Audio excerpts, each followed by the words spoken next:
네, 안녕하세요. 저는 북스타트 고등부 영어 팀장 장군호라고 하고요. 오늘은 2024년 EBS 수능 특강의 내용을 조금 준비를 해봤습니다. 이미 수능 특강이 발매가 된 지 꽤 됐기 때문에 아마 대부분의 학생들이 학원에서 지금 공부를 하고 있을 거라고 생각을 하는데, 저희 학원 같은 경우도 지금 5강을 나가고 있는 상태고요. 그래서 5강에 대한 그 거를 준비한 건 아니고, 이제 5강은 지금 저희가 나가 있는 상태고, 이제 저희 진도는 그렇다는 거고요.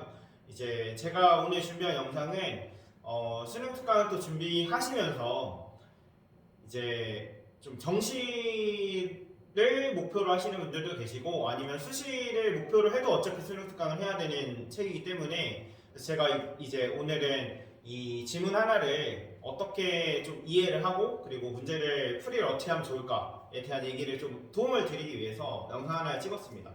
그리고 이게 요게 좀 잘 안 보일 것 같아서 지금 화면상에는 이제 앞쪽에 조명을 꺼가지고 조금 어두운 상태인데, 이 활자가 잘 보이는 게 중요하다고 생각을 해서 조금은 영상이 어두운 점 좀 양해 부탁드리고요. 그리고 이제 저희 요 자료 같은 경우는 이제 수능 특강의 3강 내용입니다. 왜냐면 이제 1, 2강 같은 경우는 여러분들 아마 하셔보셨으니까 아시겠지만 상대적으로 난이도가 굉장히 낮은 편이고요. 그리고 문제를 실제로 푸실 때도 아마 18번, 19번에 해당하는 내용이기 때문에 18, 19번은 나는 틀려본 역사가 없다, 이런 학생들이 많을 거라고 생각을 하거든요. 그래서 오늘은 3강 내용을, 이제 실제로는 모의고사에서 21번 내용이죠. 그래서 지층추론, 함축의미 추론을 하는 문제인데, 사실 이 문제는 어려워하는 학생들이 생각보다 많습니다. 그래가지고 오늘은 좀 어떤 식으로 접근하는 게 좋을까에 대한 얘기를 제가 좀 해드리기 위해서 좀 영상을 찍었습니다. 그래서 한번 강의를 시작을 해볼 건데, 실제로 저희 이제 학원에서 하는 내용이고요. 그리고 저희는 이미 3강은 나가 있는 상태지만, 그래서 보시면 이제 3강의 2번 문제입니다. 2번 문제인데, 저희가 일단은 이 유형에 대한 접근을 잘 생각을 해야 돼요. 왜냐면은 이 21번 유형은 함축 의미 추론이라고 해서 항상 밑줄친 부분이 있고, 그 부분이 의미하는 걸 찾게끔 만드는 그런 유형이거든요. 근데 저희가 여기서 중요하게 생각을 해야 될 거는, 이게 좀 뭔가 특수한 유형이다라고 생각을 하기보다는, 사실은 어떻게 생각을 하시는 게 조금 더 도움이 될 수 있냐면, 주제 찾기의 이제 번역 버전이라고 생각을 하시면 조금 더 좋지 않을까라고 생각을 합니다. 왜 저희 이제 모의고사 하실 때 저희가 20번부터 해서 24번까지요. 21번을 제외한 20, 22, 3, 4 이렇게 네 문제가 사실상의 하나의 유형이라고 볼 수 있죠. 그래서 그거에서 사실은 파생된 문제라고 봐야 되는 게 맞고요. 결과적으로 나중에 이제 여러분이 문제를 푸시고 선지 같은 걸 확인해 보시면은, 결국은 정답이 되는 선지는 그 주제에 약간 변형된 버전이라고 생각을 하시는 게 좋아요. 그래서 너무 어려워하지 않으시라고 일부러 이런 얘기를 조금은 했고요. 그러고 나서 이제 생각을 해봐야 될 내용은, 이제 항상 이렇게 밑줄친 부분이 존재를 합니다. 근데 이 밑줄친 부분 같은 경우는 저희가 특징적인 부분이 있는 게, 상당히 상징적이면서 비유적인 표현들이 많이 등장을 합니다. 다시 말하자면은 딱 봐서 알 수 있을 때가 있고 없을 때가 있어요. 그러니까 비유를 굉장히 쉽게 해놓은 편이라면은 제가 이거 대충 이것만 봐도 뭔 내용인지 대충 알 것 같다, 이런 경우가 또 생기고요. 근데 이제 대부분의 경우에는 어디서 진짜 처음 들어보는 그런 용어들을 써놓는 경우가 있습니다. 그러니까 사실 이게 도움이 될 때가 있고 도움이 안 될 때가 있거든요. 도움이 안 된다고 생각을 하면은 뭐라고 생각을 하시면 되냐면, 약간 저희 31번부터 34번 문제인 빈칸 있죠? 그래서 도움이 안 될 때, 저걸 봤는데 진짜 감이 아예 안 잡힌다, 이럴 때는 그냥 빈칸 문제라고 생각을 하시고 풀어보시는 것이 훨씬 좋습니다. 그러니까 제가 드리고 싶은 말씀은, 여기에 너무 집착하지 않으셔도 돼요. 근데 지금 이제 이번 문제에 대한 생각을 좀 해보자면은 이번 문제는 사실 꽤나 쉽게 나왔습니다. unkind fate라는 표현을 썼는데 뭐 직역을 하자면은 이제 불친절한 운명이겠죠. 불친절한 운명이다 라고 하면은 뭐 여러 가지 좀 뭐랄까 저희가 내용을 전개해 나갈 수 있지만 저 용어만 봤을 때 일단은 성격적으로는 사실 좋은 내용일 것 같진 않죠. 그런 정보를 어느 정도는 얘는 내포를 하고 있기 때문에 저희가 애초에 풀 때부터 좀 안 좋은 개념인가 보다 라는 생각을 하고 이제 푸시면 됩니다. 그리고 제가 말씀드린 대로 이 지문에 들어가기 전에 이제 본격적으로 들어가기 전에 이 지문은 그리고 이 유형은 주제 찾기의 변형 버전입니다. 사실상 디테일이 필요한 경우가 없습니다. 지문의 디테일을 제가 일일이 다 확인해서 디테일을 어떻게 찾아야 되는 그런 문제가 아니거든요. 그렇기 때문에 주제만 찾는다고 생각을 했을 때 여러분 모의고사 같은 경우는 항상 짧은 글이잖아요. 뭐 많아봐야 11줄 정도 되는 거고 대부분이 6에서 8줄 그 사이에서 끝나는 글들이거든요. 짧은 글의 특징은 주제가 일단은 당연히 그 글 내에서 나와야 되기 때문에 글이 짧은 글 안에서 완결이 되잖아요. 그렇다는 거는 처음 서론, 본론, 결론의 구조가 굉장히 확실하다는 소리거든요. 그럴 때 저희가 이제 주제를 본다는 생각은 서론과 결론만 봐도 사실은 주제 정도는 충분히 뽑아낼 수 있는 상황이거든요. 왜냐면은 이제 짧은 글의 특징이 처음에 주제를 제시를 해놓고 그러고 본론에서 이제 서포트를 한 후에 결론에서 주제를 강조하면서 마무리하는 경우가 많습니다. 그러면 저희가 본론을 굳이 읽을 이유가 있느냐? 그러니까 그 서포트하는 부분이 없더라도 핵심적인 구간은 어차피 서론과 변론에 있지 않겠느냐. 그래서 평균적으로 계산해봤을 때 처음 2줄 그리고 아래 끝에 2줄 요 정도를 읽으면은 4줄 안에 최대한 파악을 할 수가 있다라는 개념이고요. 그래서 여기도 여러분 저희가 보시면 알겠지만 사실은 2줄 읽고 이제 아래 2줄을 읽고 저희는 해결을 해볼 겁니다. 그래서 2줄을 먼저 한번 보도록 할 건데요. 이게 아마 이런 식으로 접근을 이미 해본 학생들도 있을 거고 아닌 학생들도 있을 거고 현재 푸는 본인의 방법도 전체를 다 읽는 학생이 있을 거고 아니면은 저처럼 이렇게 읽는 학생도 있을 텐데요. 이 방법의 이제 뭐랄까요 그 장점이라고 하자면 생각보다 시간이 덜 듭니다. 왜냐하면 본론 부분은 어쨌건 읽지 않고 풀기 때문에 시간이 덜 드는데 이제 학생들이 조금 착각을 하는 부분이 뭐가 있냐면 전체를 읽을 때 저희가 전체 전문장이 제대로 해석이 된다는 보장이 없어요. 사실은 이게 어렵기 때문에 선생님들 같은 경우는 전문장을 읽더라도 빠르게 읽어도 이해가 잘 되는 편인데 이 학생들 같은 경우 학생들이 뭐 이렇게 무시하는 말이 아니라 전체 문장을 하나하나 전부 다 이제 완벽하게 이해하기라는 거는 가능하더라도 시간이 너무 오래 걸린다. 이기 때문에 그래서 여러분이 전체를 읽는다 해도 오히려 더 내용 파악이 잘 안 되는 경우가 많은 게 사실은 거의 훑어보기처럼 읽게 되기 때문에 시간에 쫓기면서 읽잖아요. 그래서 훑어보기처럼 읽게 되면 결국에는 어떻게 되냐면 다시 또 읽는 상황이 생기거든요. 그럼 결과적으로 시간 소모가 많다는 소리입니다. 그렇기 때문에 저희는 이제 아예 2줄을 차라리 공들여서 이 2줄을 천천히 해석을 하시는 거예요. 그래서 이 2줄마저도 빠르게 해석을 해버리면 물론 가능하다면 시간이 정말 많이 단축이 되겠지만 근데 그렇게 하려고 제가 이런 방법을 소개해 드리는 건 아니고요. 여기에 2줄과 마지막 2줄 같은 경우는 천천히 하시더라도 본론을 굳이 안 보기 때문에 시간은 충분히 절약이 됩니다. 그래서 첫 줄을 여러분 그거에 명심하시면서 첫 줄을 좀 천천히 해석을 해보면 일단은 뭐 짧은 문장이에요. 사실은 좀 짧은 문장에 속해서 보시면 저희가 이제 코드를 해놨죠.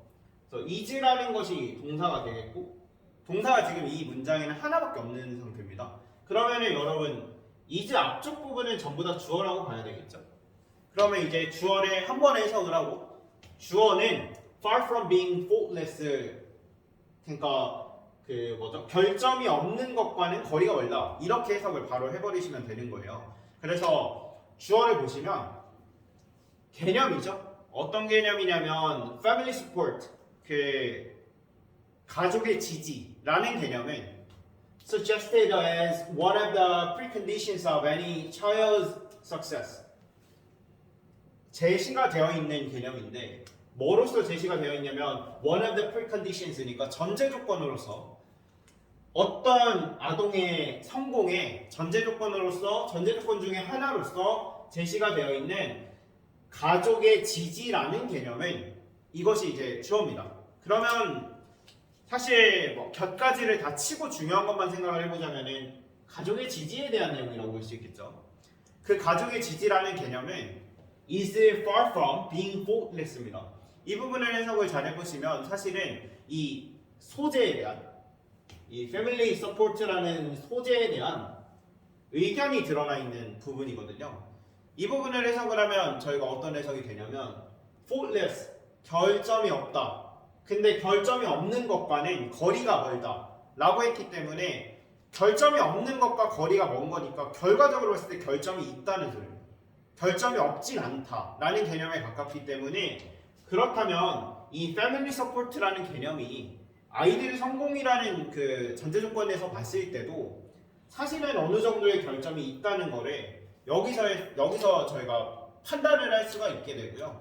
그리고 이제 두 번째 문장을 잘 보시게 되면 그러니까 이 첫 줄에서 이런 소재와 의견을 잘 뽑아낸 상태에서 두 번째 줄까지 같이 보시게 되는 건데 두 번째 줄에는 좀 특징적인 부분이 있거든요. 어디가 있냐면 여러분 이 부분에 보시면 이제 for example 예를 들어 라는 연결사가 나오고 있습니다. 여러분들 독해를 하실 때는 이러한 연결사들을 눈여겨서 보시는 게 정말 중요한데요. 어째서 그러냐면 for example 같은 경우 이제 예를 들어라는 표현입니다. 그렇다는 얘기는 다시 말하자면 이미 필자가 하고자 하는 말은 다 했다는 소리입니다. 그거에 대한 서포트, 보충 설명을 하겠다는 소리지 예를 들어 보충 설명을 하겠다라는 이정표에 해당하는 부분이지 사실 여기부터 내용이 이제 바뀌거나 새로운 내용이 등장을 한다거나 라고는 볼 수가 없죠. 이미 이 예시는 두 번째 줄부터 시작되는 예시는 어떤 내용에 대한 예시여야 하냐면요. 1번 문장에서 언급한 내용에 대한 예시가 이어져야 되겠죠. 그러면 이 글의 예시는 아마 어떤 예시일 것이냐? family support라는 개념이 결점이 있다라는 걸 보여주는 예시가 될 것입니다. 그래서 사실은 저 같은 경우는 이거를 이제 문제를 푼다고 생각을 했을 때는 두 번째 줄 같은 경우는 for example을 보는 순간 이제 뒤로 넘어갑니다. 왜냐면은 하고 싶은 얘기는 이미 1번에서 끝났구나 라는 걸 제가 파악을 했기 때문에 1번도 제가 파악을 이미 다 해놓은 상태고 family support가 결점이 있다 라는 개념이기 때문에 그거를 생각을 하고서 사실은 뒤로 넘어가시면 됩니다. 그래서 오늘도 한번 넘어가 보도록 하겠습니다. 두 번째 줄에 넘겨서 마지막 줄로 한번 넘어가 보자. 마지막 줄로 넘어가서 과연 이 의견이 유지가 되고 있는가? 그러니까 저희는 마지막 두 줄을 읽을 때에도 어떤 개념을 세우고 읽어야 되냐면 그 패밀리 서포트에 대한 안 좋은 얘기가 패밀리 서포트가 아이들 성공에 있어서 결점이 있었다는 그런 내용을 얘기를 꾸준히 하고 있는가를 확인하시는 거예요. 그래서 한번 보도록 하면 자 이제 6번, 7번 문장을 보도록 하겠습니다. 마지막 두 줄인데요.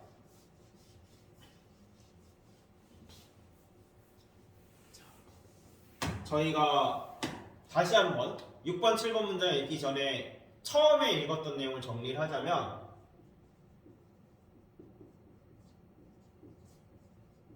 자, 패밀리 서포트는 아이들의 성공이라는 관점에서 봤을 때는 결점이 있다라는 내용이었기 때문에 이걸 기억을 하시면서 6번, 7번에 대입해서 읽어야 되겠죠. 그래서 6번, 7번 한번 읽어보도록 하겠습니다.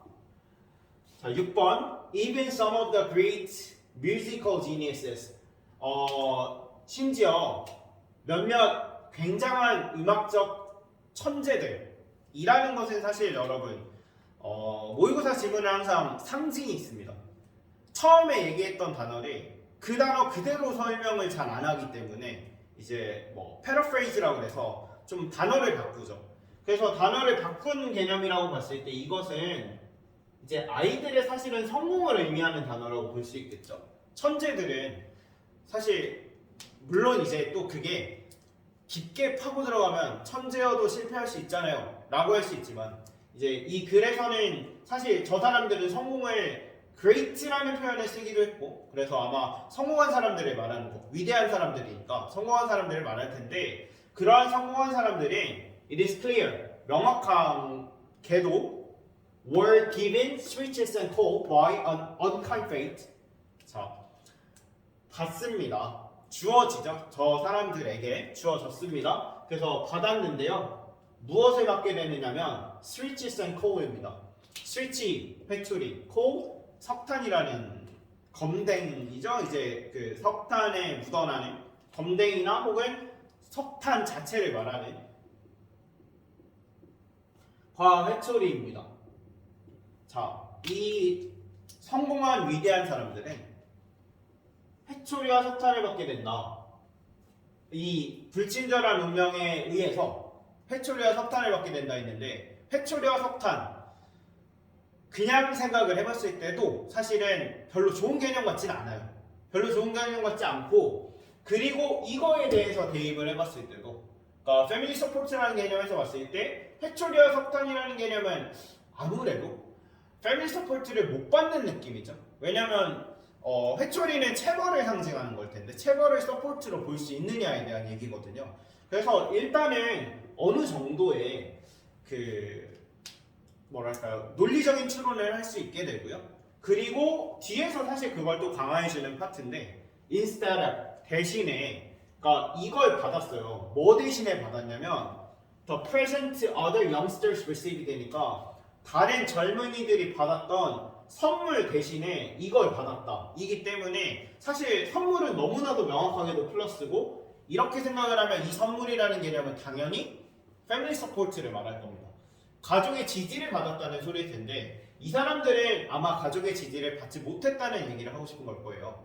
그러고 나서 7번 문장도 이제 이 내용에서 변함이 없다면 7번 문장도 같은 방향의 얘기를 하고 있어야 되겠죠. 그래서 예측이 이미 어느 정도는 가능한데 보시면 The universal support given by parents to beginning musicians까지가 이제 주어겠습니다. 왜냐면 turns가 유일한 동사이기 때문에 여기까지가 주어로 죄송합니다. 여기까지가 주어로 잡히겠죠. 그래서 주어를 이제 천천히 해석을 해보면 보편적 지지 주어진 보편적 지지입니다. 누구에 의해서냐면 부모들에 의해서 시작하는 뮤지션에게 주어지는 보편적 지지입니다. 저게 이제 여러분 가족의 지지죠. Family support. Family support가 주어지는 것은 turns out 밝혀졌습니다. 그 upon closer examination 좀 더 면밀한 조사를 통해서요. 뭐라고 밝혀졌냐면 to be a myth라고 그랬는데 여러분 myth는 뜻이 아마 여러분 알고 계시는 뜻이 한 가지 있을 겁니다. 가장 큰 뜻이 아마 신화라는 뜻을 가지고 있죠. 신이 등장하는 이야기. 그리고 두 번째 도 사실은 제가 이제 그냥 순서를 매긴 것 뿐이고 두 번째 뜻으로도 너무 많이 쓰는 뜻인데 이제 근거 없는 믿음이라는 그러니까 일종의 미신의 개념이죠. 그래서 근거 없는 믿음이라는 뜻을 가지고 있는데 이 글에서는 당연스럽게도 여러분 지금 저희가 신에 대한 얘기를 하고 있지 않잖아요. 이게 아니라 여기선 아마 근거 없는 믿음이라는 뜻을 가지고 있겠죠. 그렇다면 다시 한번 빠르게 보자면 저 보편적 지지 부모에게서 주어지는 부모에 의해서 주어지는 보편적 지지 뮤지션들에게 그런 지지는 면밀한 조사를 통해서 알아보니 근거 없는 믿음으로 밝혀졌다 라는 것은 너무나도 명확하게 그 지지라는 것이 성공한 보편적인 지지라는 것이 사실은 효과가 없다라는 말이라고 볼 수 있겠죠. 그러면 이 글은 저희가 지금까지 봐오면서 단 한 번도 내용의 전환이 없었던 글이라고 보시면 돼요. 그러니까 처음부터 끝까지 동일한 말을 하고 있는 거죠. 근데 사실은 그냥 이게 쉬운 문제 아니야 라고 생각을 하실 수 있겠지만 그렇진 않습니다. 대부분의 지문들이 제가 대부분이라고 말하니까 또 왠지 확률이 높을 것 같지만 한 절반 정도라고 보시면 되는데요. 절반 이렇게 나눠서 내용의 전환이 있는 지문과 내용의 전환이 없는 지문이 있어요. 실제로 전환이 없는 지문 같은 경우는 저희가 처음에 한 두 줄 정도를 제대로 파악을 해서 소재와 의견을 뽑아낼 수 있다면 전환이 없다는 것만 확인이 되면 그 상태에서도 문제를 풀 수 있는 상황이 됩니다. 그렇기 때문에 지금 얘 같은 경우가 이제 전형적인 전환이 없는 문제였고요. 저희는 이제 이게 주제라는 걸 알게 된 거예요. 패밀리 서포트는 사실상 별로 효과가 없는 경우가 있다. 이런 얘기를 이 사람은 하고 싶었던 거겠죠. 그러면 여러분, 그런 개념에서 봤을 때 이렇게 unkind fate에 의해서 회초리와 석탄을 받았다는 것은 당연히 가족의 지지가 없었던 상황을 말하겠죠. 그래야 이제 불친절한 그 운명이라는 개념이 되니까요. 그랬을 때 저희가 이 보기를 보시면 이제 제가 생각한 것보다 사실은 영상이 좀 길어졌습니다. 왜냐면은 저희가 재원생 저희 학원생들 같은 경우는 이미 뭐 유형에 대해서 어떻게 풀어야 되고 위아래만 읽고 이런 것이 저랑 하다 보니까 이미 많이 잡혀있는 상태인데 이 영상은 사실 재원생들이 보라고 찍은 영상이 아니기 때문에 그래서 제가 이런저런 방법들에 대한 얘기를 했고 그 방법에 대해서 왜 효과가 있는지 이런 것들을 설명을 해드려야 된다고 생각을 해서 제가 생각하는 것보다 훨씬 길게 지금 수업을 하게 됐습니다. 그래서 이 부분은 제가 빼고요. 이것만 한번 봐볼까요? 여러분 1번 이 정답인데 1번의 정답이 왜 정답인지는 아마 잘 지금까지 따라오셨다면 당연히 얘밖에 할 수 없다라고 생각을 하실 텐데 having unsupported parents니까 지지하지 않는 parents라는 말이 들어가 있는 것만 봐도요 사실은 1번을 골라야 되는 상황입니다. 왜냐면 저희는 계속해서 가족의 지지에 대한 얘기를 하고 있었고 심지어 그것이 없는 상황인 걸 찾으면 되기 때문에 1번을 능가할 수 있는 선지가 사실은 아무것도 존재하진 않겠죠. 왜냐면 여러분 제가 짧게만 봐드리면 그냥 단어만 보셔도 아마 알 수 있을 텐데 가족의 지지라는 개념을 나타낼 수 있는 단어들이 지금 존재하지를 않아요, 여러분. 그나마 있는 게 이 부분이거든요. 이 부분이 irresponsible parents니까 이렇게 되면은 뭔가 지지를 안 해주는 부모라고 볼 수 있습니다. 왜냐면은 책임감이 없는 부모니까요. 근데 문제는 blaming이에요. 그러면 그런 부모들을 비난한다이기 때문에 이렇게 되면 지지가 없는 상황이 되는 게 아니라 지지가 꼭 있어야 되는 것처럼 그러니까 이렇게 무책임한 부모들을 비난하게 된다는 거는 너네 지지를 해줘야지 왜 안 해줘? 이렇게 하는 거랑 마찬가지이기 때문에 저희가 찾는 내용이 거의 반대에 가깝습니다. 그래서 이제 정답이 1번이 될 수 있다 인데 이제 오늘 이 영상을 통해서 여러분들이 좀 느끼셨으면 하는 것은 사실 저희가 지금 3줄을 봤습니다. 이게 7줄짜리 지문인데 3줄을 봤어요. 3줄을 봤다는 거는 이제 절반 이하를 읽은 겁니다. 근데 절반 이하를 읽어도 여러분들이 이 3줄을 어떻게 해석하느냐에 따라서 그리고 어떻게 생각을 하느냐에 따라서 문제가 해결이 될 수 있거든요. 충분히. 왜냐? 이 문제는 디테일을 요구하지 않는 문제이기 때문입니다. 그래서 여러분들 너무 21번 문제 자주 틀리시는 분이라면은 너무 겁먹지 마시고요. 오히려 막 이렇게 막 주르륵 읽어가다 보면 더 헷갈려져요. 사실은 더 헷갈려지고 전체 문장 해석이 잘 안 되니까 더 헷갈려지다 보니 어떤 선지를 찾게 되냐면 가운데쯤 뭐 이쯤에서 내가 많이 봤던 단어가 들어가 있는 것들을 찾게 된다거나 단어에 끌려서 이제 선지를 찾는다거나 이런 경우가 많기 때문에 그래서 그런 걸 좀 방지하고자 좀 위아래만 읽으시는 거 이런 것들을 좀 가르쳐 드리고 있습니다. 그래서 만약에 이제 뭐 공부를 어떻게 해야 될지 모르겠다거나 아니면은 수능 특강 좀 혼자 해보니까 좀 어렵다 그런 학생들 같은 경우 요 영상이 좀 도움이 된다면은 저와 함께 그리고 북스타트와 함께 좀 수업을 할 수 있으면 정말 좋을 것 같고요. 그래서 오늘의 영상은 좀 길어졌지만 여기서 마무리하도록 하겠습니다. 좀 어두침침한 영상이라서 좀 죄송하다는 말씀을 드리고요. 하지만 일단 활자가 잘 보여야 된다고 생각을 했습니다. 그래서 여기서 마무리하도록 하겠습니다. 다음번에 뭐 수능 특강 또 어려운 질문이나 이런 것들이 있으면은 한 번 더 영상 올리도록 하겠습니다. 감사합니다.